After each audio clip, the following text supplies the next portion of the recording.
Over to you, Elizabeth. Good afternoon, everyone. Thank you, Anne-Marie. Welcome to the WISE webinar.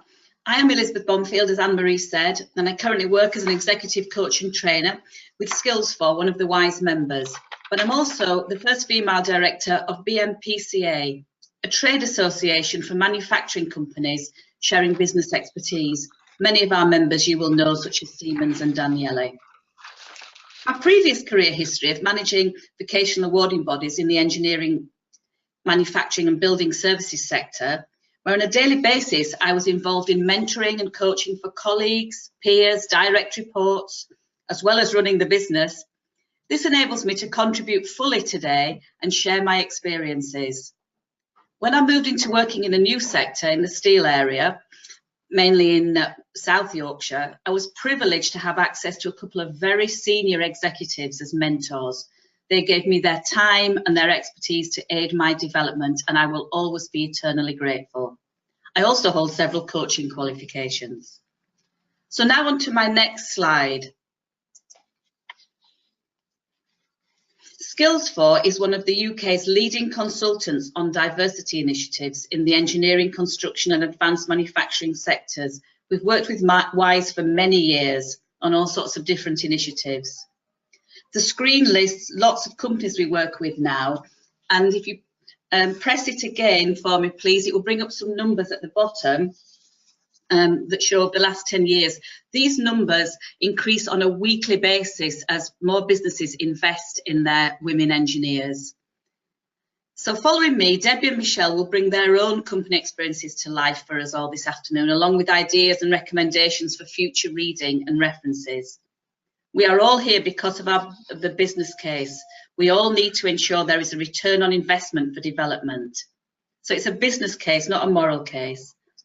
My role today is to set the scene, and I will begin by looking at the definitions of coaching, mentoring, and the sponsor role. So I'll take the next slide, please.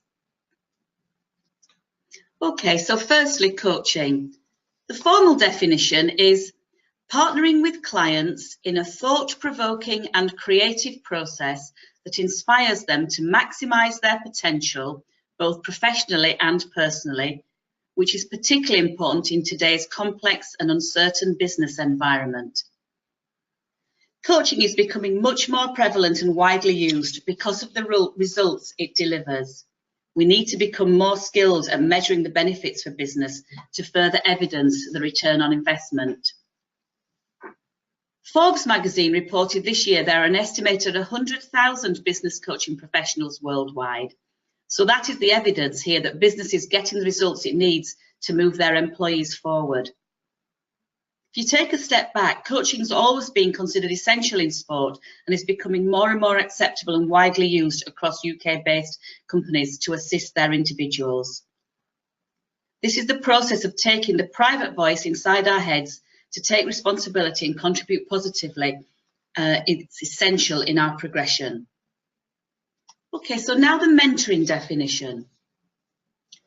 This is a professional relationship in which the experienced person, the mentor, assists another, the mentoree, in developing specific skills and knowledge that will enhance the less experienced person's professional and personal growth. And I know we're going to talk about some very specific examples later. There are several components to this. And one of the major things it can do is teach the mentoree about a specific issue. So my steel story, I didn't know anything about that particular sector. I knew about automotive, I knew about marine, but I didn't know how they made steel. So I needed some help in a specific area. It can coach you in a particular skill. So rather than a wide personal issue, it's usually something around finance or strategy, something that in a more junior role you don't get access to, and the mentor can really help you with that because that's where they're operating at the moment. It also facilitates the mentoree's growth by sharing networks and resources. This is so important from a career progression point of view, looking at the image and exposure. They can challenge the mentoree to move beyond their comfort zone. Sometimes it's very easy for us to stay in our comfort zone and we only take small steps for development, and a mentor can really push us to the edge of that development zone. It also creates a very safe learning environment, which is really important for the mentoree to feel safe. And finally, it focuses on the mentoree whole development, where they may be going in the business. What I would suggest seeking out is a mentor whom you admire in business and is as senior as possible in their organisation, someone who you think you can really get assistance for in helping you work with your career. So good luck those of you that want to get a mentor. Now, finally on this slide, the sponsor role, for those of you who may need to use this role in your business. A sponsor is a person who introduces or supports a business proposal outside of line management structure, possibly around a major change initiative. They take responsibility of overseeing the whole project, often from outside the department or sector, in order to remain objective. It can also be used in negotiation or talks between two slides, or where you may have seen it in action is by MPs sponsoring a bill in Parliament. So those are my definitions for today. So now I'd like to move on to the next slide and talk about coaching in a little bit more detail. Thank you. I spend several hours each week telephone coaching with women, many of whom have been on the Skills4 Career Development Programme. The range of jobs and roles are varied across from managing director, design engineers, process managers, research fellows, production technologists, to name a few. No one is exempt. Anybody who wants the coaching can access it. Everybody can benefit. It's absolutely vital for the coachee and myself to know that the work is confidential. It is not some channel back to more senior people in the organisation. It is absolutely confidential between myself and the client. So I'm going to go through some of the technical components now and bring to life the shift individuals make when moving from cause to effect, enabling the client to take responsibility for their actions.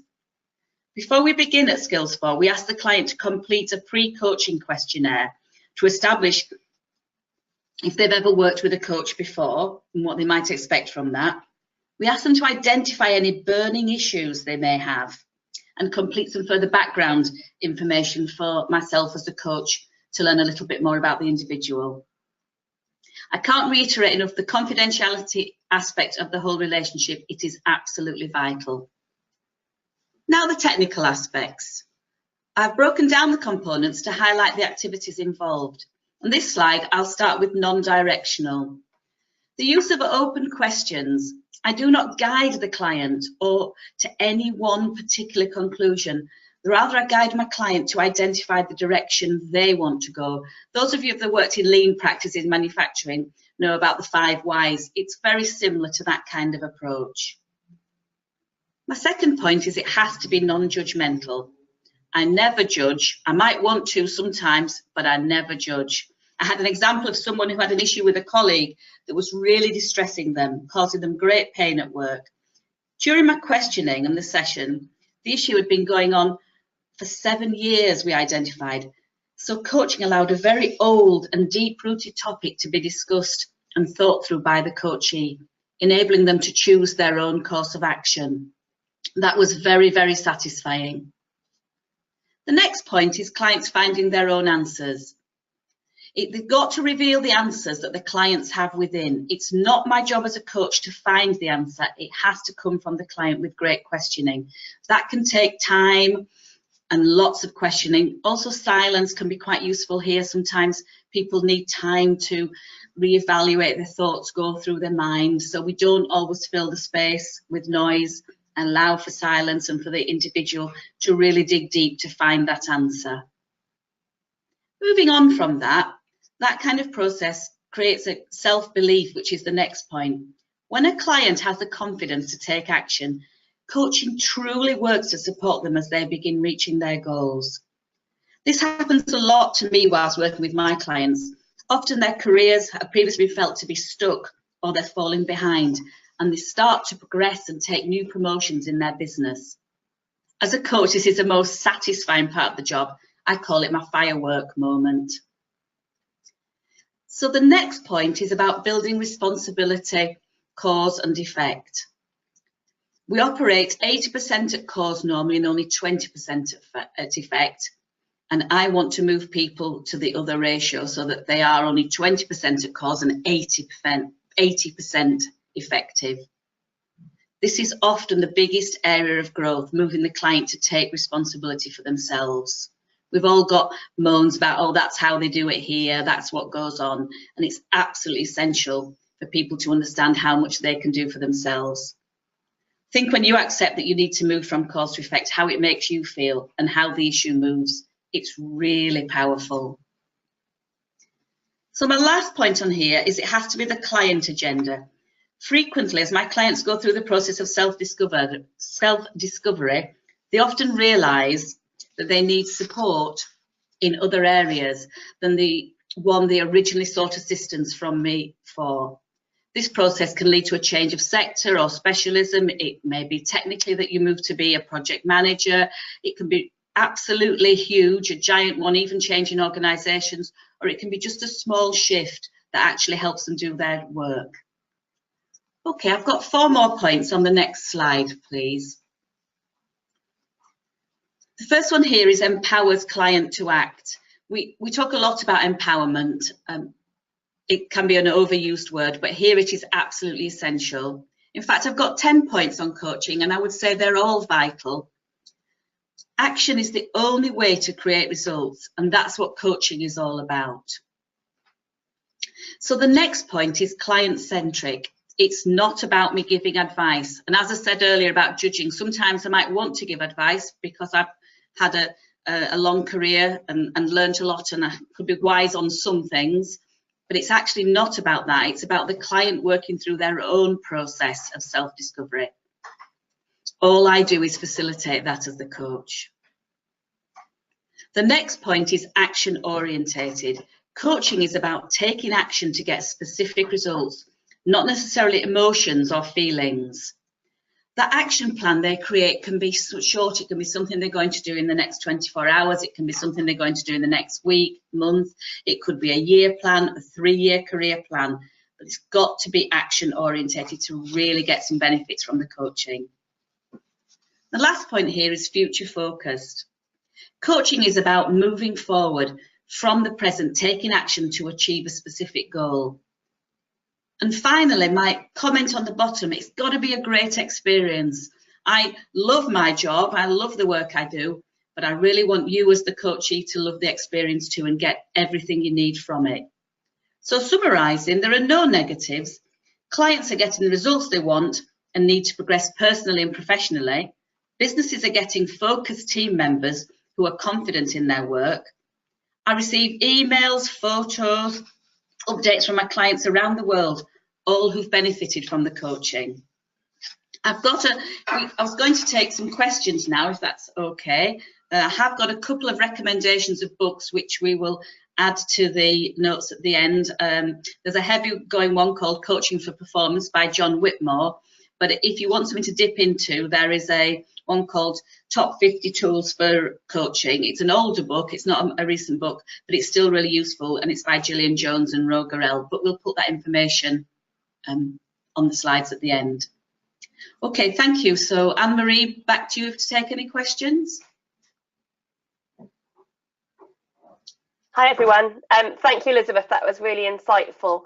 If people have got questions for Elizabeth, if you can type them into the questions box, or we've got one come up. How do organisations typically identify those to be coached or mentored? That's a very good question. Thank you, Catherine. Oh, that's a really good. Some organisations we work with have very formal processes. If they do reviews annually or through their performance development reviews, all companies have different language for how they measure that. I personally think, a bit like I talked about in the in my words earlier, is if you really think you could benefit from some coaching, ask your line manager. Say, why do you think you benefit? Like I mentioned, perhaps somebody was stuck in their career, perhaps somebody's having an issue at work that they needed solving. So be proactive and request it if it's not an automatic function that is offered from your organisation. Great, thank you. I have a question myself, which is with respect to mentoring. Some of the people who do mentoring are often quite senior in organisations, and I just wondered what the expectation from a time point of view. What is it okay to ask for, and what should a potential mentee's expectations be on their mentor? I think, so the first part is, I think you need to be really honest. Identify, as I said in my slides, the most senior person who you admire, who you think will be able to help you, and then contract with them. Knock on their door or email them and say, I would like you to be my mentor for 3 months. This is a suggestion, for half an hour a month, so that they've got as a very busy senior person, as we're all busy, they've got an idea of how much time they need to commit to you. And after 3 months, you could review it. And what I would suggest is that if you're having a mentor for too long a period in your career, you need to change your mentor so that it's not the same person all the time, because you're progressing in your career and you might identify a different mentor then that would help you with specific issues the second time. So it's, somebody said they have the same mentor for 10 years. I would think that would be too long, and that they wouldn't have, the benefits would have gone. It might be a very nice cosy relationship where there was an interesting exchange of information, but the real role of a mentor would have absolutely would be gone by that stage. They wouldn't be able to offer any more support and help. If you think back, I said particularly around things like strategy and finance, things that you can't access often very easily about your own organisation. Anne-Marie, does that ask you a question? Because you had 2 parts to the question. So the first was about how I contact with one. Yeah, and how long? Yeah, so at the end of so if you said half an hour a month for 3 months, at the end of the 3rd month, would you then say, actually, this is working really well? Yeah. Can I have some more time? Or and just go, or maybe you say, thank you, that was really helpful, then move away, I guess. Yeah, absolutely. It's quite hard. Lots of people ask me about how do I stop it, because it's not actually benefiting them anymore. So believe it or not, I get more questions about how to stop things sometimes than start them. But I think 3 months blocks are really good, because everybody knows exactly where they are then, and you're able to take a check and be able to decide whether it's worth moving on or not, Anne-Marie. Great, thank you. We've got another question in. It says, we are a lay-led organisation, therefore voluntary. Despite being a majority women members, the senior lay roles seem to be blocked by men. We want to end this underrepresentation situation. Can you see coaching helping here, or would mentoring be better? It's quite a long question. I'll read it again. We're a lay-led organisation, voluntary organisation. Despite being majority women members, the senior lay roles seem to be blocked by men. We want to end this underrepresentation. Can you see coaching helping here, or would mentoring be better? And I can't see the asker's name. Oh, yes. It's okay. Yeah, sorry, I can't read the asker's name. It's okay, I can answer the question. My initial response, without knowing a great deal about the individuals or the organisation, would be perhaps to identify one of the senior people, whether male or female, as a mentor to somebody more junior, so that the people are trying to progress their career can actually explain where they're missing things and where they need, what are the gaps, and the senior person can help them identify those gaps. So if we go back to the points about coaching, was helping with specific things in the business. So I think if you're trying to break a mold, possibly identifying one of them as a mentor for somebody more junior in the organisation would be more successful for trying to break something down that already exists. Coaching, in the meantime, could be very good for the individuals, just in helping them progress their own careers, ideas, and they could identify what they really want to do. That bit about taking some responsibility. So I work in an organisation where I'm in a minority role. What am I going to do about that? So there are benefits for both, but my initial answer is to start strongly with a mentor from that senior team, I believe. Thank you. That question was from Catherine Myerscough. And we've got another question from Sapphire Wakefield. Do you have any recommendations on how you should structure a meeting with a mentor? You talked a little bit about that in answer to my question, I think. This will make you laugh, but often if you've chosen somebody who you really admire, who's very successful, people do like talking about themselves, so you would want to spend that first 5 minutes asking your mentor about their own career. How did they get to where they are? What did they do? What did they study? What work did they do? What actions did they take? What do they find difficult or easy? So I would definitely want to break it down to the mentoree asking questions at the beginning of the mentor's own career. Then as you listen to that, you can identify things where you think, well, I would like to learn about that. Please, can you give me some very specific coaching on finance, because I don't have any of that, and it would help you move from that. So identifying 2 or 3 things you really want specific help with. I mentioned networks in my talk. It may be that they could introduce you, take you to a particular event, perhaps a professional institution, something like that, that you haven't been able to access before. So you're getting as much information on specific things, and then always close it with some kind of summary of what you have got from that half an hour and what you want next time. So, okay, you talk to me about finances, and can we talk about the strategic direction of the business next time?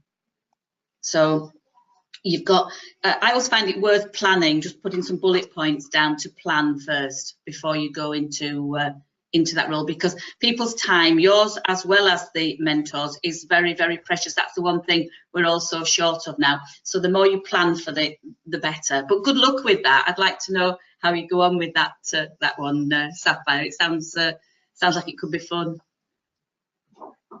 Thank you. If anyone wants to quickly get another question in for Elizabeth before we... Oh, another one. Yeah, there we go. What advice would you have for creating an internal network of mentors? Oh, right. Wow. I think there are a lot of large organisations who do insist, don't they, on people giving up time to be mentors. I personally don't have as much experience of that. I have more experience of individuals themselves identifying who they wanted to be mentors. But I don't think anybody should be exempt. If you're setting up a company-wide process, then actually I think that everybody should spend some of their time from that senior team in some capacity mentoring somebody, even if you don't feel it's their natural area of expertise, because they will have something to offer the mentoree in a senior capacity. So setting it up, would it be about arranging how much time somebody would commit to it from the senior team? Again, I go back to where I started with that, perhaps doing that, or how many people you want to do. Would you do a pilot, identify a couple of mentors and pilot people through it so that you could test and measure how successful it was for your organisation? I find some of the best ones come from when you meet people and you think, wow, I really want to know about what they do, how they got there, how can that help me do that? I really need to know about some aspect of the business that I don't know about. And I find that's a much more natural way, and it's more proactive for the mentoree to find their own mentor. But there are some good examples across some of the companies we work with that have established mentor practices. Does that answer the question enough? Does that give you enough ideas to... I think so. Michelle, who's asked the question, hasn't typed anything else. So, right. And I don't think we have any more questions. I'm just checking. Oh, yes, another bit from Michelle has commented. Okay. Yeah. Would you have examples of companies who do this? And thank you, she said. Yeah. Yes. So, with respect to an internal network of mentors, Michelle's asking, would you have any examples of companies who already do it? Yeah, gosh, I possibly might think that some of your WISE members, actually. I was thinking. I think we've definitely got some. Yes, definitely got some. I think Atkins and things like that. Head. Yeah. Yeah. Atkins and actually Alison McDougall from Atkins, who was hoping to be here today but is unwell, was going to be talking on their reverse mentoring network. So, Michelle, we could potentially put you in touch with Alison after the seminar. Yeah. That would be a good idea, because that takes it even further. I haven't gone into reverse mentoring. They've got a much more sophisticated problem, big global company with a lot of opportunity to access senior people. So there are all sorts of different ways and practices to deliver that. Yeah. Oh, Michelle says we're looking at reverse mentoring too, and she'd love to hear more about it. Okay, Michelle, and there is some information from a previous knowledge sharing event that we had on reverse mentoring.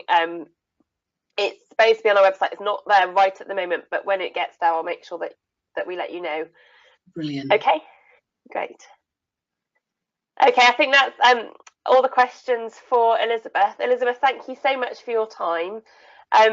Did you have another slide, or shall I move on to? No, a massive thank you for letting me contribute, and good luck to all of you with your coaching, mentoring and sponsorship opportunities. So thank you very much indeed. Thank you for your time. That was lovely. Thank you. We're going to move on now to Debbie Fox from SSE, who is standing in at the very last minute. So thank you, Debbie, from her colleague. We'll just wait for her to. Hi, Debbie. Hi there. Hello. Hi, good afternoon, everyone. Can you hear me? Yes, we can hear you. Please start. Yeah, hi there. No problem. So you should see the slides from SSE up on the screen. So again, thank you for inviting SSE to be part of this short webinar today. As already been shared, I'm kind of stepping in at the last minute for one of my colleagues, but I've been quite heavily involved in this programme, so hopefully we can bring it to life for you. The slant that I'm taking is slightly different from that just shared with Elizabeth. We're talking, actually it relates to the most recent question that was just asked in terms of if you were doing something as a central kind of learning and development function for mentoring, potentially what might that look like? So as the slide says, our little session, I suppose, is around building mentoring capability and confidence in our leaders across SSE. So in terms of my role, I work across the learning and talent function in SSE, and have done in various guises probably for the last 10 or so years. In terms of our mentoring story, we'd just like to share some insight into the approach that we've taken to mentoring within SSE. We're relatively at the start of our journey, although we've made lots of positive progress throughout this year, and hopefully you'll agree that it's a good story to share around the way in which we've started to develop our mentoring capability and competence within the leaders across SSE. So for those of you that aren't that familiar with SSE, it is obviously a utility company, and we've got over 20,000 staff, so there's something like 2,000 managers and leaders across SSE. So we started this work all around mentoring, but the really positive unintended consequence of this work has also been that it's prepared colleagues to have better line management discussions using the skills that they've taken away from the programme into their day-to-day interactions. And that's a really strong recurring theme that's coming out of kind of the aggregated feedback that we are getting back from the programme. Thanks, Catherine, for just shifting that slide for us. So in terms of some background, so what got us to this point, so why now a mentoring programme? A lot of what Elizabeth shared resonated with me in terms of, mentoring relationships that have potentially, ran their course and they're not necessarily adding value. Even the most senior managers, believe it or not, sometimes question their own skill set in terms of, what they're actually bringing to the table to be a mentor as well. So yeah, some context. So SSE has never had a formal mentoring programme before. They were very much developed organically over time, so there was no clear-cut one set of definition around what mentoring was or what it wasn't. And yeah, many of the relationships that had formed organically had definitely ran their course, let's say. So existing mentors and mentees on the flip side were both, I suppose, a little bit unsure around how long they should continue for after several years. And some of the examples that we came across when we were doing some analysis on this was around some mentoring relationships had actually lasted as long as like 6 to 8 years. So not quite the 10 years that Elizabeth mentioned, but certainly not far off it. And as Elizabeth quite rightly pointed out, I think that, was it still purposeful and was it actually adding value? So in discussion with our senior leaders, there was a concern around, did our people have the right toolkit to create and maintain sustainable mentoring relationships. So invariably, what started out as, let me share my life's experience with you, soon dried up to become coffee chats, as you can see on the slides. We definitely have a high execution focus across SSE. So we also found that mentors were well equipped to tell mentees what to do. But as was nicely framed up in the beginning, we wanted them to be less directive and more curious around what the individual actually needed from the relationship, and to explore a deeper level of kind of conversation and inquiry. In parallel, we've also been running a series of talent programs over the course of the past few years, and a high percentage of our participants within those programs had identified the need for business mentoring as a bit of an accelerator for their development. So maybe that's helpful to the lady that asked the last question. That was, part of our captive audience was actually using their talent pool where they had identified that they needed a mentor to kind of test out this concept. On time spend, obviously we all recognise how valuable time is, so we clearly wanted our leaders to channel their energy into supporting that organisational talent, but equally reevaluating whether some of their existing relationships had indeed run their course and could be potentially free up some capacity. If I can ask you just to flick onto the next slide for me, that would be great. So, what did we do about it? So in order to meet the demand, we actually partnered with 2 external consultants. So Star Consultancy and also Taylor Clark, in order to design and deliver a Mentoring for Leaders programme. So initially we targeted our C-suite and the leadership teams below, primarily because the talent pool that I just mentioned required mentors at level in the organisation. In terms of what the programme then gave people, it's supplying fresh insights to the leaders, definition and a greater understanding around the role of the mentor. And a lot of that is framed using the mentoring manual, which is the book by Julie Starr. So that's very much the backbone of the Mentoring for Leaders programme that we host internally across SSE. We were very conscious that we wanted the right balance of input and models, but with a really high degree of practice. Like I say, the people that we were upskilling essentially, are very senior people within our organisation, but we wanted to give them a real opportunity for observation and also feedback, so that they could quickly practice and apply their learning and start to build some muscle memory to help the business grow. So in terms of what we've done so far, we've delivered 4 workshops in 2018, so that's roughly about 60 people. And we've been really overwhelmed actually by the response. We started with a 1-day workshop, but with the opportunity to extend, offering the leaders the chance to take their learning a little bit further and complete an accredited mentoring programme over the next 6 months that followed. So it's like an ILM in partnership with Taylor Clark, banded to SSE in line with the programme. We were really overwhelmed by the interest, and around 96% of the participants did actually sign up for that accreditation and wanted to come back and kind of re-hone their skills and share their stories, which is equally important around, so what difference has it actually made to the relationships that they've had or perhaps ended as a result of the programme as well. We're currently now in the throes of brokering relationships between mentors and organisational talent. For us, it's a massive business, so we need to think carefully about how we match by not only things like geography, but obviously with experience and personal characteristics.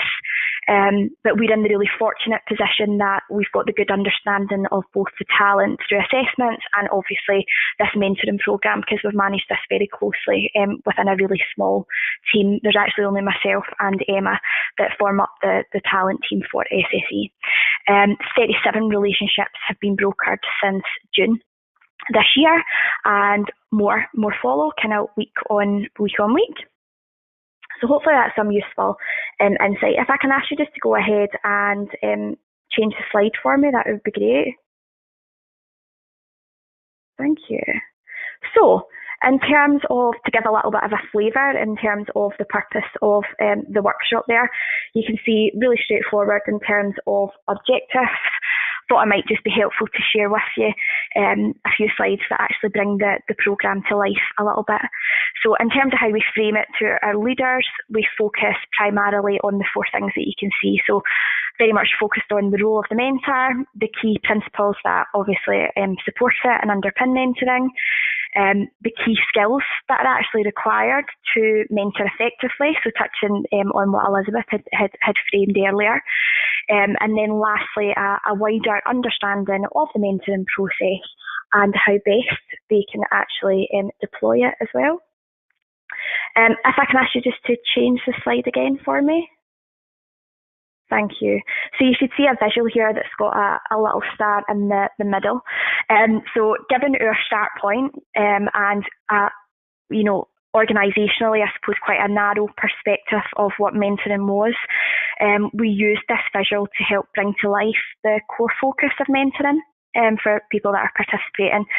So hopefully it just demonstrates that the relationship is much more than just sharing wisdom and career experience, but obviously it requires, a significantly more skill and subtlety. So we want our leaders to have strong relationships, rapport and trust, but equally it's important that we do structure and flow around conversations that are happening, making sure that they contract around how best to use the time that they have together, as well as taking the relevant time to conclude and review progress at the end of each session. But most importantly, we wanted our leaders to develop flexibility in their conversations so that they could adapt to the needs of the mentor using deeper listening skills, effective listening and inquiry.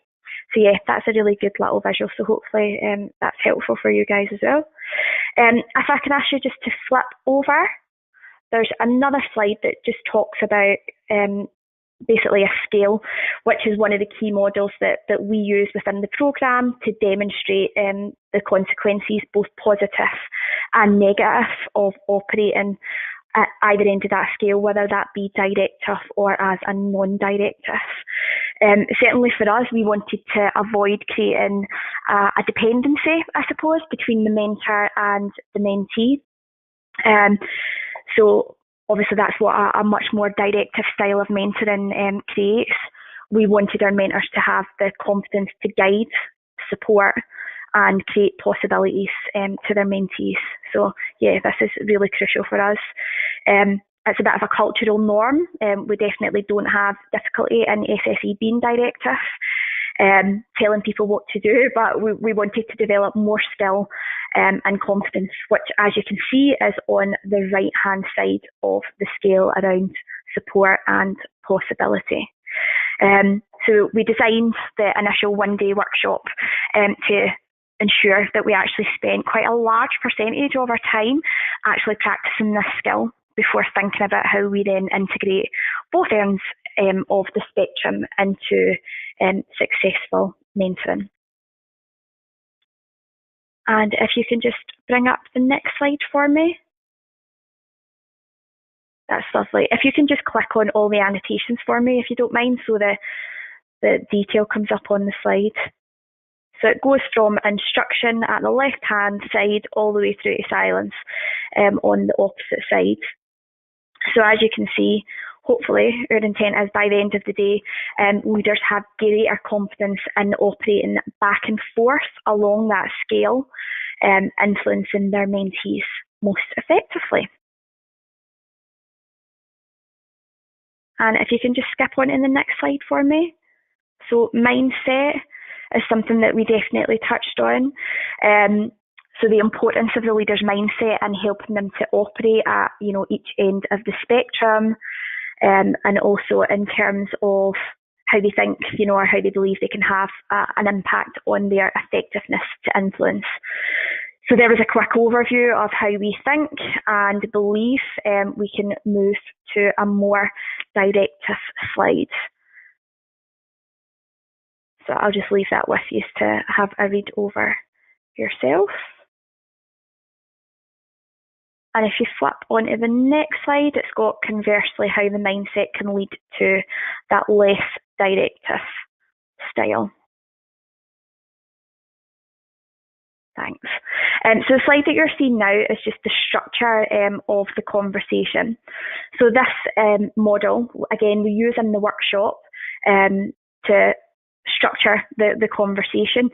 So again, you can see it just by looking through it. There's some suggested questions on the right hand side, but essentially the key aspects of that model are around identifying the topic and the goal of the session, inquiring and surfacing insight into the topic, and obviously the whole intent behind that is to increase understanding. And then the last two are very much around shaping any agreements and actions, and then lastly, drawing the conversation to a close. If you can just flip onto the next slide for me.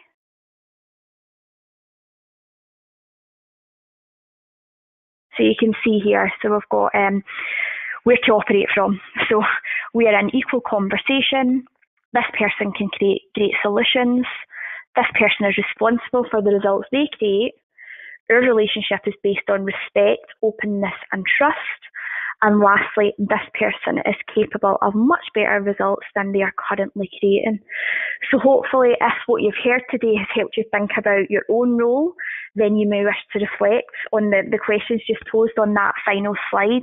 And think about our own kind of unique starting points. Where are you operating from, and whether or not our beliefs are supportive of creating the correct environment, the right environment for a supportive and effective mentoring relationship. So thank you very much for listening. And again, I think it's going to be opened up for some questions if you've got any questions that you'd like to ask as well. Thank you, Debbie. That was really interesting. We've got some questions that have come in already. I will just get them in front of my camera. There we go. Okay. Michelle Giles has asked some more questions.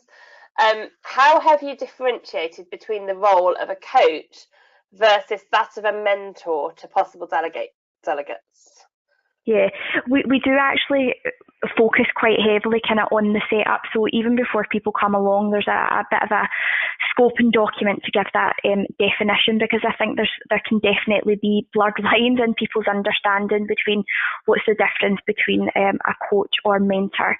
So we try and really distinct that up front before people sign up for the mentoring programme. Okay, thank you. If anyone else wants to post questions, please do. I've got another one from Michelle. How are you measuring success of the mentoring programme aside from sign up and number of mentoring partnerships? That's a very good question. Yeah, she said this may have been answered during the presentation, but no, it wasn't answered during the question, so it's a good question to ask. So in terms of how we are measuring success, you're absolutely right. We're getting kind of anecdotal feedback, but in terms for us, we're also doing like a biannual questionnaire type thing on effectiveness as well. But because we are really close to this programme, we're quite lucky that we are getting a lot more anecdotal feedback. But there is a questionnaire that's built into our kind of return on investment for measuring effectiveness as well. Okay, thank you. And one more question from Michelle. If anyone else wants to post questions, hopefully they are managing to do it. What were the parameters set for those targeted for the mentoring training? What were the parameters set for those targeted for mentoring? Yes, so how did you choose who you trained, basically? Yeah, but it's quite interesting actually, and it relates to something that Elizabeth mentioned earlier on about, wanting that desire to actually be there. So we didn't necessarily select people. We went out to that kind of minus C-suite and said, listen, there's the opportunity, this is what it would involve, and if you're interested and desired in giving back, then put your name forward. So whilst we targeted, it was very much self-nomination driven for people to actually participate in the programme. Great, thank you, Debbie. Does anybody else have any questions for Debbie? Because she does need to run away and she won't be here at the end. I'm just waiting to see if any more come in that I have missed. Oh, yeah, no, just Michelle. Okay, That's great. I had one question myself. Did you have people who were both mentored and were also mentees? Yeah, absolutely. Yep, and So again, I think Elizabeth alluded. Within that 37, you had both sides of that. Yeah. Yeah. Yeah. Great. Thank you. Oh, thank you so much for your time, Debbie, and thank you for standing in at the very last minute. We really appreciate it. We've lost you on the camera, but we can still hear you on the phone. Just want to say thank you very much from everybody. Thank you. No, thank you so much. And yeah, thanks for inviting me along. And obviously, Michelle had a few questions. If you want to connect with me offline, the offer's there for you. But equally to anyone else, if you want to learn more about what we've done, then yeah, feel free just to make contact with me. But thank you and enjoy the rest of your webinar. Thank you. Thank you, Debbie. Thanks. Bye. Bye. And now if we can get Michelle Martin up, ready to do her Michelle's going to be talking about her experiences on the CSO Fellowship, which is a very exciting scheme for NHS scientists. So I will let Michelle explain more about that. Thank you, Michelle. Hi, everybody. My name is Michelle Martin, and I'll be talking basically about my experience as a CSO WISE Fellow. Hopefully what you'll get out of this talk is the benefits and disadvantages of mentoring and coaching and what it actually gives to the individuals involved in the process. So the first thing I actually learned, next slide please. The first thing I learned from my journey as a CSO WISE Fellow is that actually the road to success is always under construction. So when you're going through something, it's not necessarily the end of the journey. It's all part of the process of the journey. And that was very crucial for my understanding. And I'm really glad I learned that quite early on in the coaching and mentoring process, because it helped put things into perspective. So it's something that I think we should all take into consider when we're thinking about the journey of being a mentor or mentee, as well as within the work success story. Next slide, please. So just wanted to give you a little bit of my background. So I started off with a degree in biomedical science. And then from then I did a sandwich placement, which allowed me to get my experience in my first NHS setting. So I got a 1-year sandwich placement in Barnsley District General Hospital. And that's where I got my HCPC registration to be able to practice as a biomedical scientist. On completion of my degree and my sandwich placement, I was successful in getting my first job at Great Ormond Street Hospital. And I worked at Great Ormond Street Hospital for about 4.5 years. Great Ormond Street Hospital is a paediatric hospital. I wanted a bit more experience with the adult setting, so then I got a job at the Royal Marsden Hospital in Chelsea. And at the Royal Marsden, I was a specialist biomedical scientist. From there, I felt I was ready for a bit more of a challenge. So I got my first senior position. So I was a senior biomedical scientist and a training officer at Barts Health NHS Trust. And then, so I'll just explain, so caption, this is where the beginning of my journey as a CSO WISE Fellow actually started.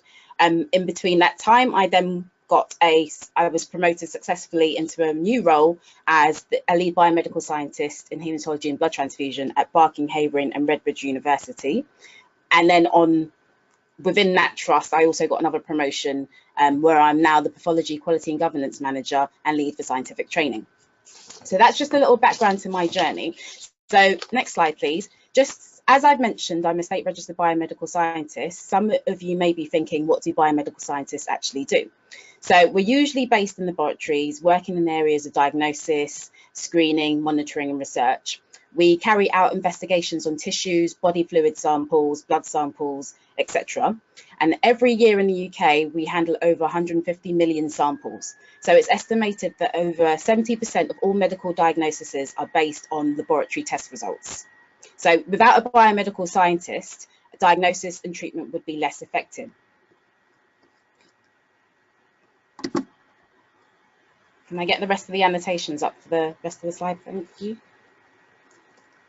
So basically, when you go to your GP or your doctor and you need further testing, we are the people in the background who are able to give the GP or the doctor the information for them to base their treatment on. Next slide.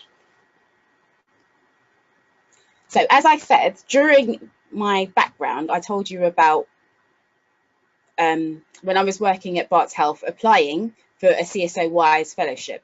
So I applied for this at the Chief Scientific Officers Conference, and it was a launch for the first year. And it's quite significant because actually I went to the launch, I heard about the fellowship, I thought it was fantastic, but I didn't actually put in my application until I got a little nudge from somebody who was an informal mentor by the name of Jo Young. She was at a meeting that I was at, and she said to me, she was also at the conference, have you put in your application? And it was the day of the application closing, and I hadn't, because I got to the point of writing out my application, and then a voice in my head said, actually, you're not the type of person they're looking for. You probably wouldn't be successful anyway, so why bother? But having that informal mentor and her nudge of encouragement was where this story actually began. So I applied and I was successful. Next slide, please. So it was an opportunity for career development to inspire the next generation of female scientists within the NHS. And it was launched by the Deputy Chief Scientific Officer, Fiona Carragher, and members of WISE as well. So I was one of the successful candidates, myself and 3 others. And this is where a relationship of peer mentoring actually started for me. So all the other successful candidates were scientists within the NHS. Catherine works at Great Ormond Street within infection. Sandra works in neuropathology. Charlotte worked in medical physics. So we all had completely different backgrounds within science, but we were able to encourage and mentor each other as fellows. Next slide, please. So after attending 4 sessions, because the CSO WISE fellowship was a fellowship that had 4 sessions where we had coaching with Jane Little. She was our coach and she works with Skills for You. We also had internal mentors given to us from the NHS, and we had external mentors within the WISE community given to us. And this development package sparked the beginning of a really exciting part of my career. So the first thing I did after the 4 coaching sessions was something called the Patient Voice at Barts Health. So I was integral in organising an event where we had patients who had sickle cell come into the hospital and give their journey and story as to how they had been affected as sickle cell sufferers. And then we gave our idea of what goes on in the laboratory and how we treat sickle cell patients. And then the consultants also spoke about the future progressions of sickle cell. So it was a really collaborative patient through to the consultant collaboration, and it was something that I wouldn't have had the confidence to even be involved in, let alone organise, had I not have had the coaching from Jane. And then I went on, so I left Barts and I went on to organise Healthcare Science Week at my next trust, BHRUT, and this was again a great collaborative event where all the healthcare scientists within the trust got together. We had stands, we talked about the developments within science within our areas, and we shared the different types of science that are going on within the hospital organisation. So it was a great networking event for scientists within my trust to actually get together and shout about the great work healthcare scientists do. The next thing I got an opportunity to do, and I took the opportunity, which I'm quite sure I wouldn't have been able to had I not have had the coaching from Jane, because as I'll discuss a bit later on in this presentation, one of the elements of the 4 days was teaching us how to do successful presentations. And that's something that I wasn't very confident in knowing how I meant to put together a presentation. And the more senior I became, the more I realized that I actually needed to be comfortable in giving presentations and to talking to public settings. So to have the support to be able to be given coaching to be able to know how to deal with that was really beneficial. So I was asked to speak at the Practical Skills for Educational Leadership talk, which is an event that was organised by a scientific director of London. And she gave me this opportunity. So she really sponsored me in this opportunity because she knew about me being awarded one of the CSO WISE fellowships. So again, you can see how beneficial that was for my career. I also was involved in the London Leadership Women's Network. I got opportunities to speak at the University of Westminster, the University of East London, the University of Kingston, where I was giving career talks and talks about WISE and talks about healthcare science. Again, because people knew I was a CSO WISE fellow, which is kind of sponsoring as well. I got to speak at the CSO Wise conference. I became the deputy lead healthcare scientist at my trust, which meant that I created a network and newsletter for the rest of the scientists within the trust working in different areas, such as audiology, respiratory, all sorts of scientific areas that I don't necessarily deal with on a day-to-day. And then I was part of a pathology subgroup as a London workforce diagnosis. So basically, we created a consortium of other pathology biomedical scientists where we were dealing with workforce issues. So this is just an example of what came out of my coaching and mentoring during and sort of the journey of being a CSO Wise Fellow. Next slide, please. So one of the key points I feel that I received from my coaching and mentoring was that I actually was able to sit down and think about what my goal was within my career. So Jane posed some questions as my coach, and I was encouraged to come up with the answers, and I was able to use my mentors to be able to come up with these answers. So the questions were, where was I in my career? Where am I now? Where am I going? What does failure look like in my career? And what does success look like in my career? And these were pivotal questions within my career that I had to map out and actually think about, which I wouldn't have normally done had I not have received that coaching. And having the answers to these questions were pivotal in the promotions that I talked about. Next slide, please. Another key thing that we went through, all of us as fellows, during my coaching sessions with Jane, is we had to sit down and think about what we contributed. That was one of the workshop days. What do I contribute? What are my unique selling points? And the realism is we all have things that we contribute when we go to work, but sometimes without having somebody coach you and think about it, you do it as a day-to-day thing without actually really thinking about what do I actually bring to this organization. So for me, sitting down and thinking, what are my key unique selling points? I realized that actually from some of the things I did, I was quite collaborative.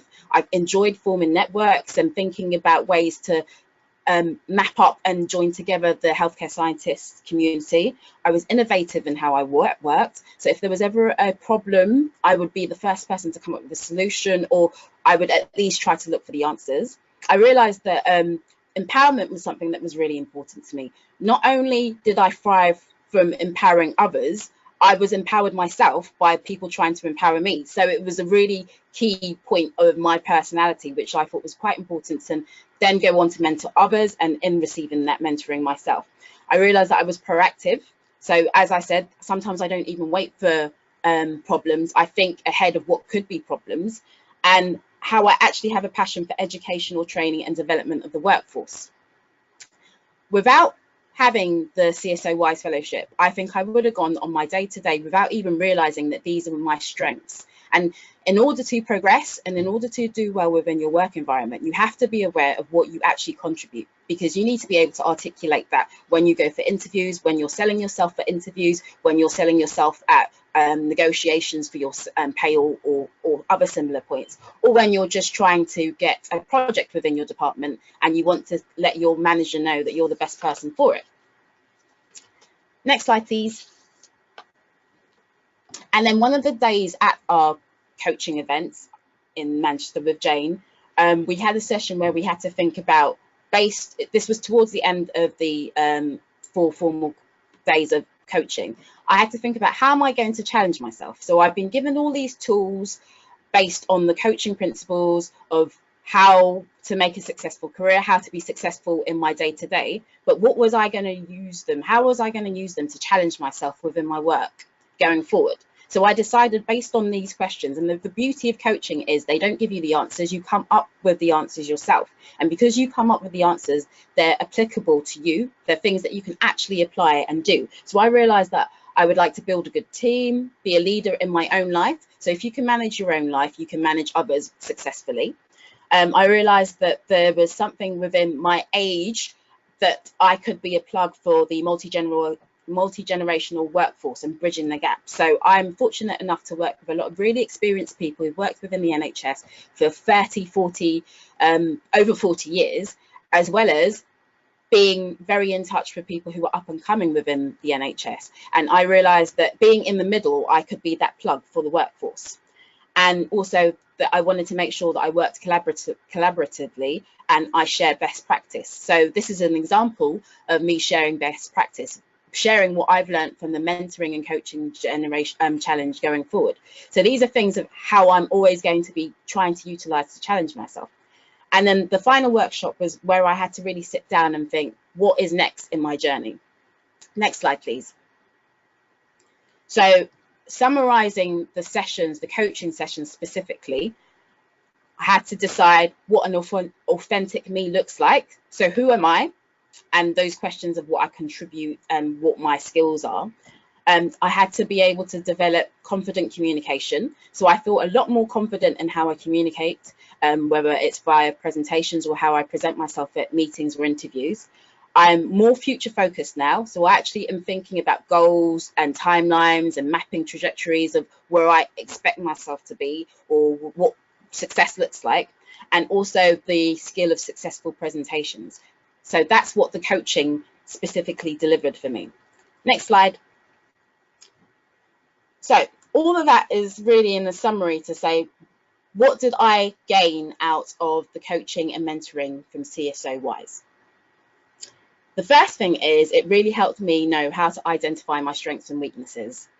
And also gave me an understanding of the do's and don'ts of mentoring, because I had the opportunity to have an internal mentor in the NHS as well as an external mentor in the NHS. And I also was able to recognise within my journey the opportunities that I'd had for informal mentoring, where people had not said they were my mentor, but they had encouraged me in the mentoring journey as I went along, by challenging me, by giving me advice, by guiding me.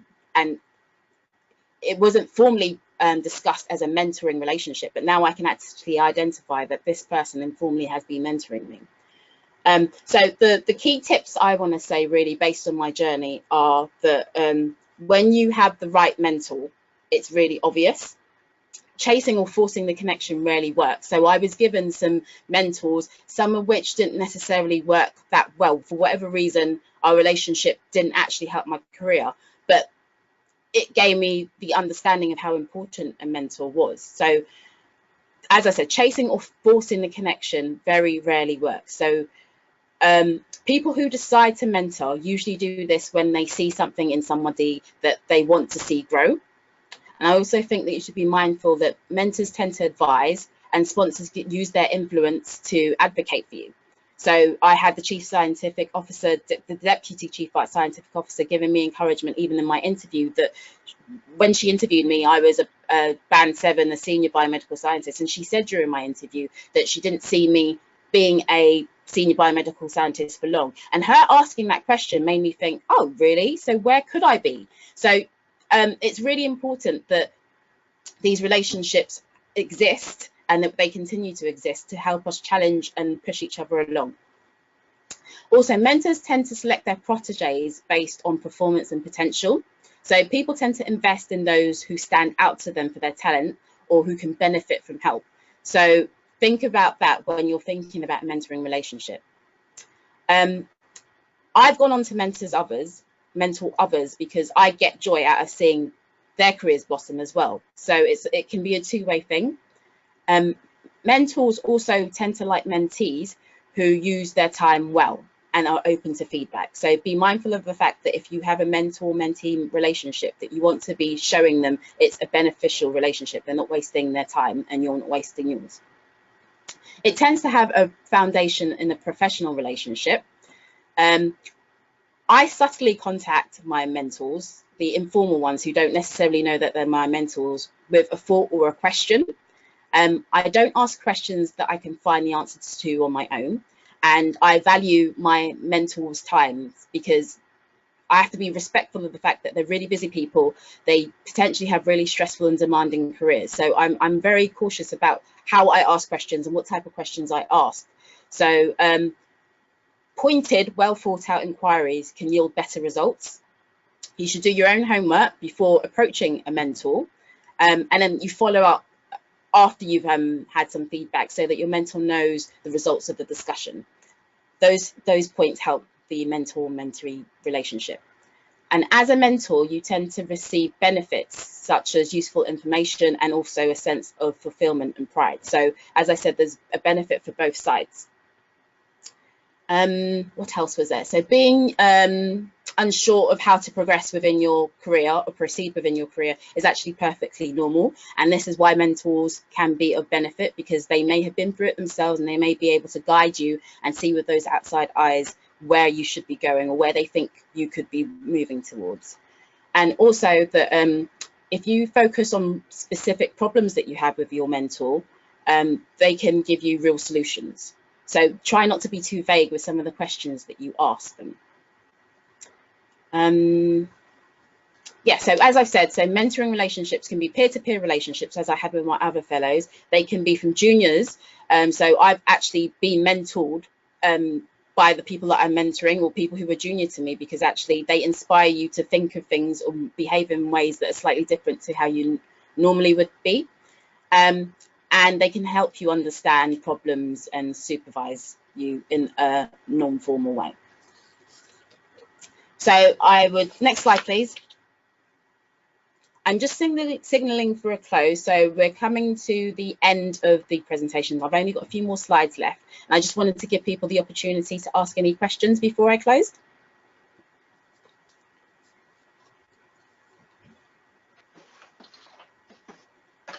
Hi, Michelle. Thank you for that. I know you've got a few more things to say.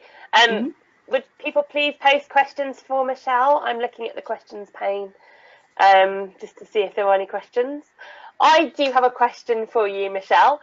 As someone who is, I think you'll admittedly, you say you're admittedly reluctant at the start of the process, and what a journey you've been on since. What advice would you have for sort of organisations, more senior staff? What's the best way to encourage young professionals to actually look for a mentor? You know, it might be, or to sign up for a formal mentoring scheme. People might have them in their organisations, but how do you encourage someone, you know, looking back at where you were, what would have made you?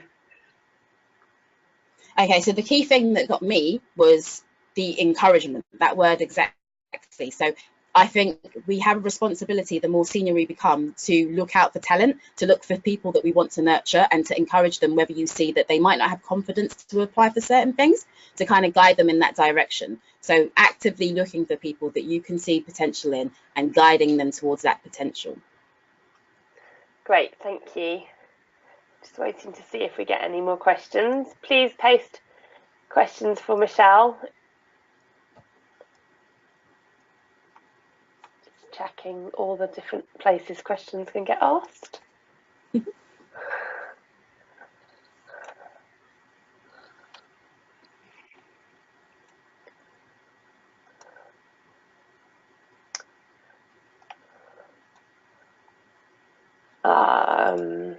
There we go. No, we've had that one. So sorry. It's fine. People probably run out of questions. Yeah, I think. Well, I don't think we've missed any questions.